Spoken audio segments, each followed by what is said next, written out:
பிரியா, நாளைக்கு என்னோட க்ளோஸ் ஃப்ரெண்டுக்கு பர்த்டேமா. ஓ அதனால நேர்லயே போய் பார்த்துட்டு விஷ் பண்ணிடலான்னு இருக்கேன். சூப்பருங்க.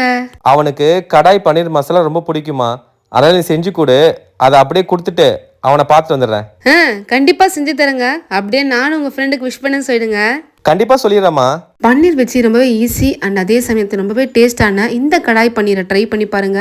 டேஸ்ட் சூப்பரா இருக்கும். இது செய்யறதுக்கு கடையில 2 ஸ்பூன் கிட்ட தனியா, 2 காஞ்ச மிளகா, ஒரு அரை ஸ்பூன் கிட்ட மிளகு, சீரகம், சோம்பு, ஒரு பட்டை, ஏலக்காய், பிரிஞ்சி இலை, கிராம்பு இதெல்லாம் சேர்த்துட்டு கடாயில ட்ரை ரோஸ்ட் பண்ணி எடுத்துக்கலாம். ட்ரை ரோஸ்ட் ஆனது தட்டில் கொட்டி ஆற வச்சு மிக்ஸி ஜாரில் அரைச்சு எடுத்துக்கோங்க. அதே கடாயில 2 டேபிள் ஸ்பூன் எண்ணெய் விட்டுட்டு கியூபா கட் பண்ணி வச்சிருந்த வெங்காயம், குடமிளகா அண்ட் கியூபா கட் பண்ணி வச்சிருந்த பன்னீர் சேர்த்துட்டு ரோஸ்ட் பண்ணிக்கலாம். இன்னும் இதோட ஒரு அரை ஸ்பூன் கிட்ட வெறுமிளகாய் தூள், கொஞ்சமா உப்பு சேர்த்துட்டு கலந்து விட்டுருங்க.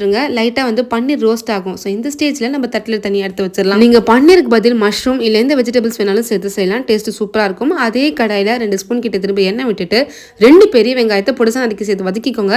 இதோட ஒரு ஸ்பூன் கிட்ட இஞ்சி பூண்டு விழுது சேர்த்து வதக்கிக்கோங்க. மிக்ஸி ஜார்ல 2 தக்காளி, 5 முந்திரி பருப்பை பேஸ்டா அரைச்சிட்டு வெங்காயமும் இஞ்சி பூண்டு நல்லா வதங்கினதும் இந்த பேஸ்ட் சேர்த்து கலந்து விட்டுருங்க. இப்போ இதோட ஒரு 1/4 ஸ்பூன் கிட்ட மஞ்சத்தூள், 1 ஸ்பூன் வெறுமிளகாய் தூள், 1 ஸ்பூன் தனியா தூள், இந்த கிரேவிக்கு தேவையான அளவுக்கு உப்பு சேர்த்துட்டு நல்லா கலந்து விட்டுருங்க. இப்போ இதெல்லாம் சேர்த்துட்டு நல்லா கலந்து விட்டுட்டு மசாலாவோட ராஸ்மெல் போனதும் நம்ம வறுத்து வச்சிருந்த பன்னீர், வெங்காயம், குடமிளகா அதையும் இதில் சேர்த்துக்கலாம். அண்ட் ஒரு டம்ளர் கிட்ட தண்ணி சேர்த்துட்டு நல்லா கலந்து விட்டுட்டு லைட்டா ஒரு கொதி வரும்போது நம்ம ஸ்டார்டிங்ல வறுத்து அரைச்சு வச்சிருந்த இந்த பொடியை சேர்த்துட்டு நல்லா கலந்து விட்டுறலாம். இப்போ நல்லா இது போல எண்ணெய் பிரிஞ்சு வரும்போது கடைசியா கொஞ்சமா கசூரி மேத்தியை கிரஷ் பண்ணி சேர்த்துக்கலாம். இன்னும் இதோட 2 ஸ்பூன் கிட்ட ஃப்ரெஷ் கிரீம் அப்படி இல்லைன்னா சுண்டு காய்ச்சிய பாலை சேர்த்துக்கோங்க. கடைசியா கொத்தமல்லியை பொடிசா நறுக்கி சேர்த்து கலந்துட்டோம்னா சூப்பரான கடாய் பன்னீர் ரெடி ஆயிடுச்சு.